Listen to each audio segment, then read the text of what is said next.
જોહાર દોસ્તો। તો દોસ્તો ગઈકાલે એક બહુ ખરાબ સમાચાર સાંભળવા મળ્યા કે અમારા આદિવાસી સમાજના અને એક ખેડૂતો માટે અવાજ ઉઠાવનારા, એક ગરીબો માટે અવાજ ઉઠાવનારા, એક જંગલ માટે અવાજ ઉઠાવનારા અમારા ખેતર વસાવાને 7 વર્ષની સજા મળી છે।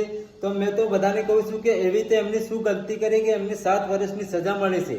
નથી કોઈનું મર્ડર કર્યું, નથી કોઈ સાથે ખોટું કર્યું। એક ગરીબો માટે અવાજ ઉઠાવ્યો, એક ખેડૂતો માટે અવાજ ઉઠાયા।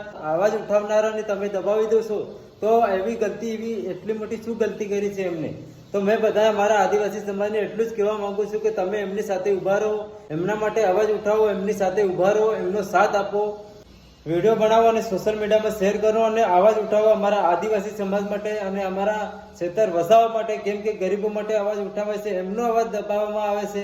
જેટલા પણ અમારા આદિવાસી સમાજ છે બધાને કહું છું તમે એમની સાથે ઊભા રહો, એમનો સપોર્ટ કરો। એમને આવા ખરાબ સમયમાં એમને સપોર્ટ કરવાની જરૂર છે, એમની જોડે ઊભા રહો, બસ એટલું જ કહેવા માંગુ છું। 7 વર્ષની તો શું, 7 મહિનાની અંદર અમે એમની બહાર લાવી દઈશું। બસ અમારા આદિવાસી સમાજનો એમને સપોર્ટ જોઈએ છે। બધા તમે સપોર્ટ કરો, એમની સાથે ઊભા રહો અને એમને સાથ આપો। જોહાર।